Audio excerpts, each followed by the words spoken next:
दोस्तों कई बार होता क्या है कि हम बहुत ज़्यादा प्रयास करके भी किसी काम को वहाँ तक पहुँचा देते हैं जहाँ के बाद वो काम हो जाएगा, किंतु हम ज़्यादा प्रयास करने के बाद उसको छोड़ देते हैं कभी कभी, क्योंकि लगता है बहुत हो गया। छोटी सी कहानी है कि एक राज्य था, उसमें एक राजा राज करता था। बहुत ही धनवान राजा था और बहुत ही ज़्यादा उसका प्रशंसक भी पूरी दुनिया में था। तो एक बार एक विदेशी आगंतुक उनके महल में आए और उनको एक नायाब सा तोहफा दिया, एक पत्थर, चमकीला पत्थर। तो राजा को वो पत्थर इतना प्यारा लगा कि राजा ने महामंत्री को उसी क्षण बुलाया और बोला कि महामंत्री, मुझे किसी भी हालत में 7 दिन के अंदर ये पत्थर विष्णु जी की प्रतिमा के रूप में मुझे मेरे मंदिर में चाहिए। महामंत्री भी राजा की बात को तो टाल नहीं सकते थे। महामंत्री ने उस पत्थर को लिया और लेके पहुंच गया उस राज्य के सबसे बड़े मूर्तिकार के पास।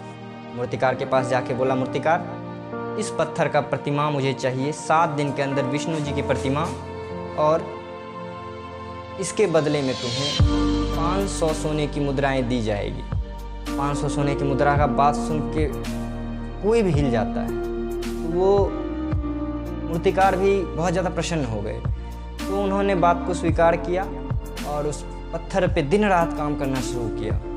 हथौड़ा लिया, छेनी लिया, पत्थर पे ठक से मारा, ठक से मारा, ठक से मारा, मारते मारते बहुत मारा उसको। लेकिन दोस्तों, पत्थर थोड़ा सा भी नहीं हिला। उसने 500 बार हथौड़े से प्रहार किया, लेकिन पत्थर बिल्कुल का बिल्कुल नहीं टूटा। तो 501 भी बार प्रहार करना जैसे स्टार्ट किया, उसने हाथ पीछे खींच लिया। उसने सोचा कि यदि ये पत्थर आज टूट जाता है तो 500 मुद्राएं की जगह मेरी सब कुछ खत्म हो जाएगी। तो उसने हाथ पीछे खींच लिया और महामंत्री को संदेश दिया कि मंत्री जी, हमसे ये काम नहीं हो पाएगा।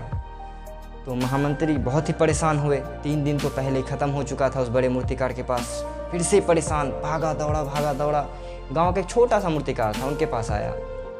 तो उन मूर्तिकार ने स्वीकार किया कि हाँ मंत्री साहब, हम ये बना सकते हैं, क्योंकि राजा का आदेश था, कोई मना तो कर नहीं सकता था। तो किस्मत की बात बोलिए, उस मूर्तिकार ने जैसे ही अपना छेनी हथौड़ा लेके एक हथौड़ा मारा, थोड़ा साइड से टूट गया। फिर से हथौड़ा मारा, फिर से टूट गया। उसने लगभग 2 घंटे के अंदर विष्णु जी की एक असली प्रतिमा बना के तैयार कर दी। तो आपको क्या लग रहा है कि एक ही बार में हथौड़े के एक ही चोट से वो पत्थर टूट गया? नहीं। पुराने मूर्तिकार, जिनका सबसे ज़्यादा बोलबाला था उस राज्य में, उसने 500 हथौड़ा मारा, पूरा प्रयास किया था उन्होंने। लेकिन अब प्रयास जब सफलता के करीब था तो उन्होंने हथौड़ा चलाना ही छोड़ दिया। उसने सोचा मेरे से नहीं हो पाएगा, हो सकता है ये पत्थर टूट जाए, मुझे मृत्यु की सज़ा मिल जाए। तो इसके डर से उन्होंने छोड़ दिया उसे। लेकिन एक छोटा सा मूर्तिकार, जिनको पता भी नहीं था क्या मैं ये कर पाऊँगा, क्योंकि गाँव का छोटा सा मूर्तिकार था वो, उनसे ये हो गया, क्योंकि इससे पहले ही उस पर 500 हथौड़े का प्रहार पड़ चुका था। काम ऑलरेडी 90% से ज़्यादा हो चुका था।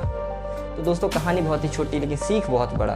कई बार हम अपने अतीत को देखने लगते हैं कि पिछली बार मैंने किया था, ये मेरे से नहीं हो पाया था, बहुत मेहनत किए थे, हार गए थे। अरे हम मेहनत करके उसको वहाँ तक पहुँचा देते हैं कि थोड़ा सा और मेहनत और हम जीत जाएंगे, किंतु हम क्या करते हैं, छोड़ देते हैं, जिससे कोई और उसका फ़ायदा उठा लेता है। दोस्तों, सीख इस कहानी से यही है, जब भी कोई प्रयास करें उसे पूर्ण रूपेण करें, क्योंकि जब भी हम कोई भी प्रयास अपना पूर्ण करते हैं तो सफलता जरूर मिलती है।